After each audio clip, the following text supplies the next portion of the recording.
Soon as you put on those headphones, the only thing you should think about is the information you have and how you're going to deliver it and the interaction you want to get from your listeners. Sibonelo Sithole just celebrated his second year in radio. He is part of the Vibrant Youth Reporters, one of the Children's Radio Foundation's 41 projects across 5 African countries. I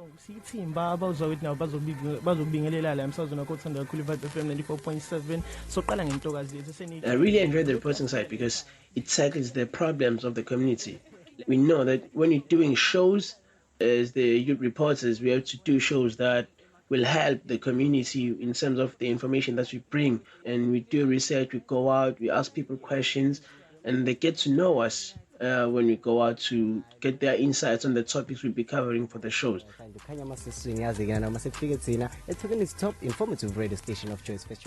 Once a week, they broadcast a show for youth on Vibe FM. It's a community radio station in Kwamashu, on the outskirts of Durban, South Africa. Kwamashu, it's a beautiful place. There's a lot of good about Kwamashu, you know. We've produced some really iconic people around here from Kwamashu in terms of politics, entertainment industry, you know. Kwamashu is a very complicated township, you know. It has a lot of downfalls because it's very backwards in terms of development. The most parts of the area are living under some very poor circumstances. You know, that's another issue we are facing as a township. Unemployment is a crisis in South Africa, especially right here in such communities as the townships. You know, it's a serious problem. You see people every day. Every morning you see them. Maybe you go to work, you come back, they're still there. And you think maybe he or she is on an off day. Then you see it happening for a week, 2 weeks, 3 weeks. Then you realize, no, that brother is not working. And it's been like this for years. Kwamashu was hit hard when a wave of violence swept across South Africa in July 2021. Shopping centers, warehouses, and petrol stations were looted. Some were burned to the ground. Videos show crowds entering the stores of Bridge City Mall and leaving with boxes and shopping carts piled high with whatever people could get. And at that time, there was no way anyone from Kwamashu was happy. There was no way. Burning tires blocked the streets, and moving from place to place was nearly impossible.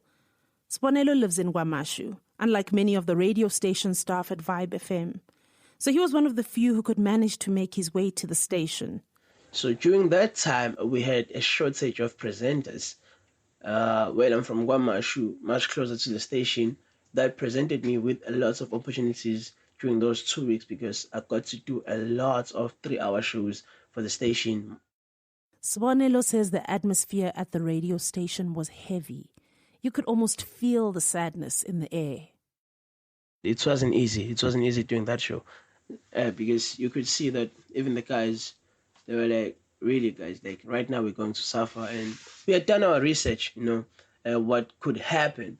And we saw that a lot of people were going to lose their jobs and a lot of people were going to suffer.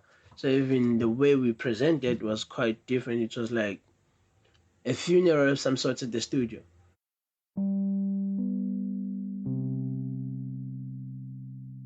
People were calling in, like, our show takes 30 minutes, but on that day we were given an hour because there was so much interaction from the public. So the program manager said, guys, you can take an hour today so that you can just talk to people. And mostly, he listened.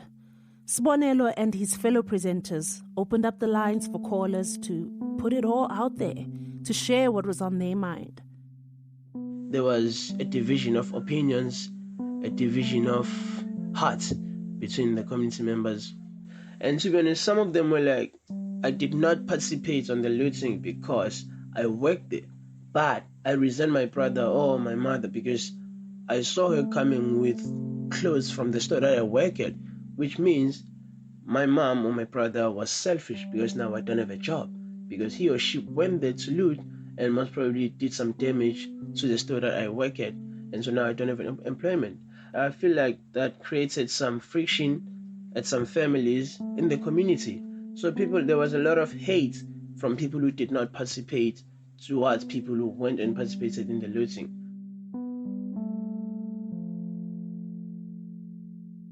When things began to calm down in Kwamashu, the scars of the looting were visible everywhere. Roads were filled with debris and shopping centers looked like a war zone. The community came to a complete standstill.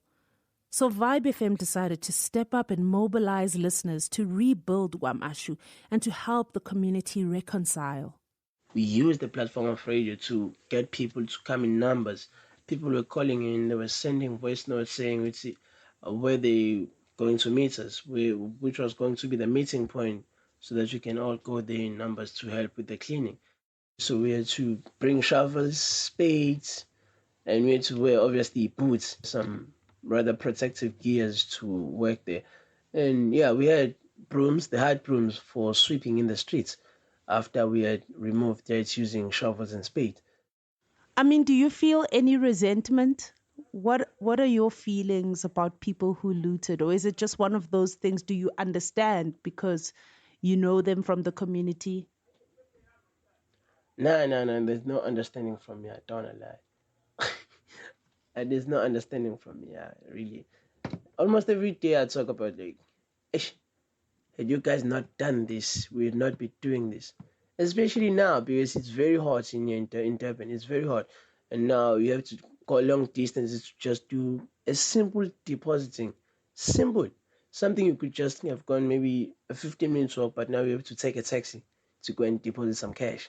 That's like 40 rands, of which I could have saved. So I know that you are going to be speaking to somebody who participated in looting. I would like to know what is it that you really want to find out and understand about what people did? What are you looking to get? Okay, firstly, we gotta know what was happening, what was going on in their mind at that time when they decided to take part in the looting, and what it was like when they got to the scenes where people were looting and they were also doing whatever they were doing to take whatever they can take. And yeah, all of that. And what it was like when they started seeing people maybe getting injured. Let's listen to a bit of that interview.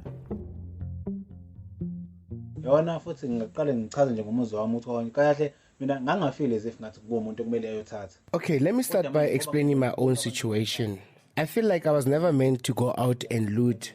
But when I saw all the people around me taking stuff and so many places were being looted, when I saw it happening, I thought we might go hungry. So I thought, let me get something just in case there is food shortage. Because others were taking alcohol, and at the same time, people were exchanging alcohol for food and others for food for alcohol. So I thought I might as well grab something for myself. And I know that this was wrong because we were breaking into someone else's business. And this doesn't sit well with me. But the way things were happening, I figured that if I don't grab something, then we'd probably starve at home. A lot of places are now closed. And when I think about it, we're so privileged. Now, there are lines at ATMs. Before, everything was open and easy to access. To be honest, I do really feel bad about participating in the lootings. Things would have been much better if we didn't loot. What happened really hurt us a lot right now. I really don't see the possibility for any peace between those who were looted and those who looted, because it was just the chaos.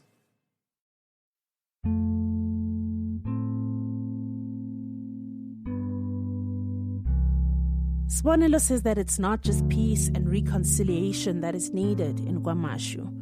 The looting and violence left people out of work. It left many families hungry. Vibe FM stepped in with the help of community organizations to distribute food to those in need. So I think radio has to play a major role. We have to do our parts. as the presenters, as the radio reporters, to help the community to restore the peace, that has been lost.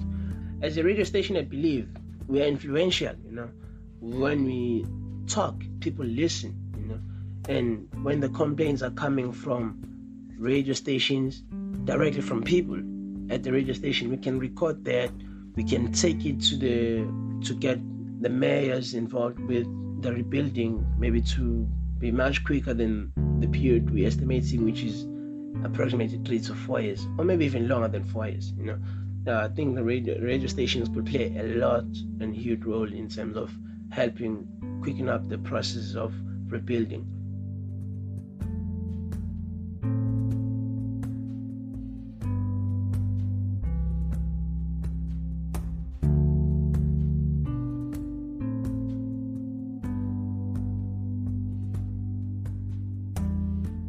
That was youth reporter Sibonelo Sithole. And I'm Lesedi Mokgwatle, the editor of the Radio Workshop. This episode is part of a 3-part series called Things Fall Apart and was produced by Joe Jackson, Mike Rayfelt, and Vibe FM. A big thanks to our voiceover artist, Semi Ramudike. This podcast and the work of the Children's Radio Foundation wouldn't be possible without support from UNICEF South Africa and their peace-building project. Visit our website for more information and to support our work at childrensradiofoundation.org. Until next time.